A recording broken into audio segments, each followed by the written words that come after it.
Hi guys, and welcome to my bed. I'm filming from my room tonight because I'm getting ready for bed soon, tired.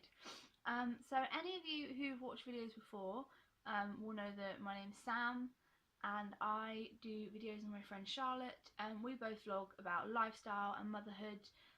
We do some shopping hauls and we do some demonstration videos, and we're going to be doing a few more.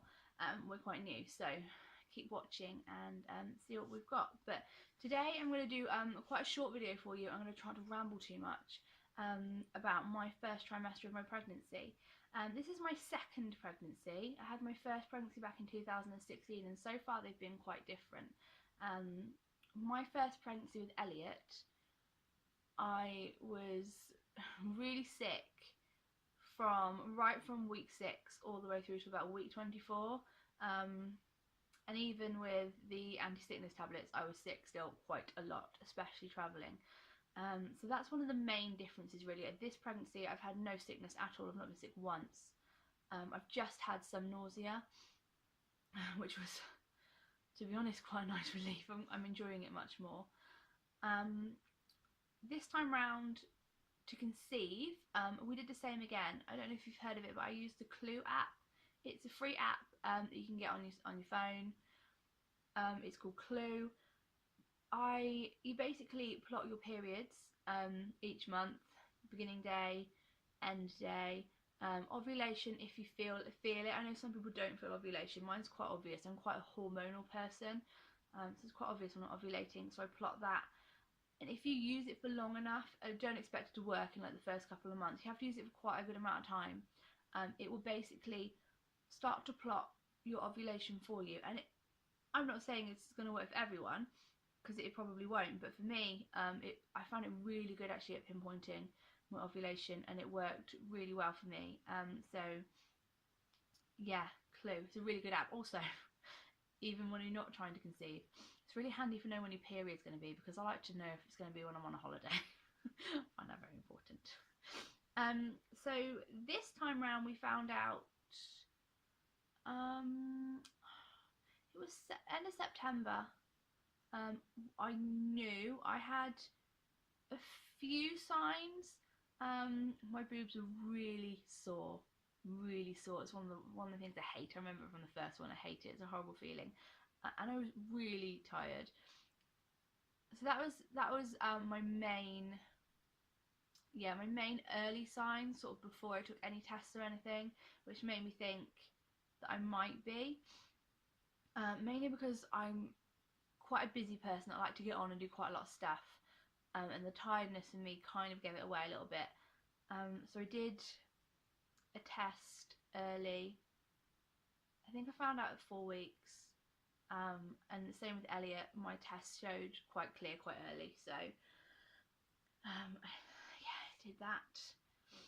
We then had our midwife appointment, which was interesting. Mine kind of a bit of a pain, because I live on the borderline of a county, so I can choose to give birth in one of 2 hospitals, and I've chosen to give birth in the other county to what my midwife is in, and it gets a bit difficult because my hospital do notes, my midwife does online, they've got a lot of paperwork to do, and basically a lot of my stuff, like blood tests and things, have to be done at the hospital.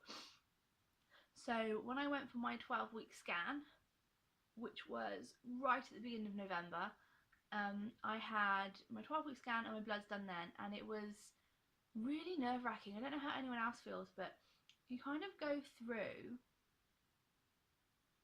counting the days and just I try to pretend I'm not pregnant, or pretend I'm not feeling what I'm feeling, because I just find it really worrying. Like, you can't feel anything, you don't know what's going on in there. So yeah, we had our scan and I was really relieved that everything was fine. So that was good. And then on the same day, after my scan, I went down and I had my 12-week, my blood's done, my booking in blood. So I had mine done at 12 weeks. So yeah, scan was fine, booking in bloods were done.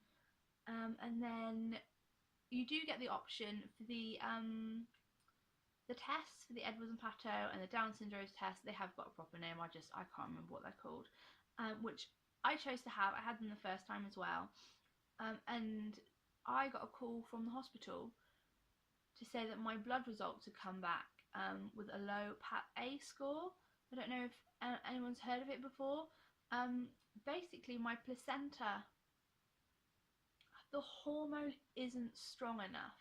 I'm actually only just in the score. It sort of ranges from like, I don't know, 0.4, 0.3, right down to like 0. And I was actually just under the borderline, so I'm borderline. But it does mean that I'm now consultant-led care, and I will have to take aspirin daily. Basically, it means that I have a high risk of preeclampsia. I have a high risk of, there's a high risk of stillbirth, and they also say there's a high risk of having small babies. So when I initially heard it, I was a bit worried. I didn't know much about it. The lady on the phone spoke to me not for very long.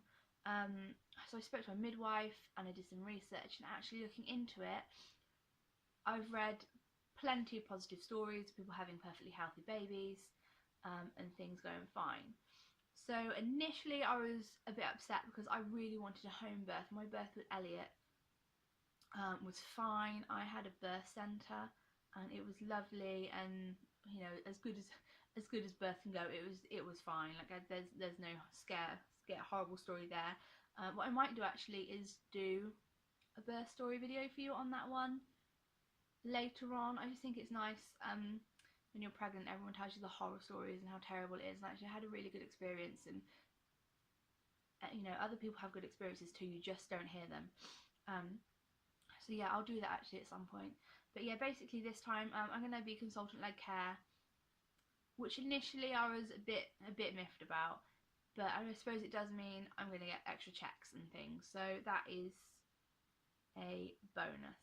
But yeah, basically, so far this time round I have felt fine. Haven't really had the whole, you know, when you smell something and makes you feel really sick. I've not really had that. I went off meat a little bit. I've definitely preferred vegetables more and cheese. I currently love broccoli covered in cheese, my favourite meal. But yeah, I mean, that's it. Like, I feel fine, which I feel really lucky about, because my first pregnancy I felt terrible for at least like ages. So yeah, I feel good. My tiredness now is kind of wearing off. I'm feeling a bit more normal. I'm starting to show already. I showed really early with Elliot, and also they say you're bigger second time around, so I'm worrying a bit about that. I'm going to be huge. I'm really excited. So what I'm going to do is I will do another video near the end of my second trimester, letting you know how it's still going, if I'm still feeling alright. And obviously on my weekends I will be doing lifestyle vlogs anyway, so you'll be able to catch up like day to day. I'll fill you in. There'll be a few I've actually got a midwife appointment Monday, so I'm gonna hopefully we should hear the baby's heartbeat, so I'm gonna video that for you when I'm in there, and I will put that into my weekend vlog that's going up soon. But yeah, keep following and subscribe, and we will keep you up to date and posted. Bye bye.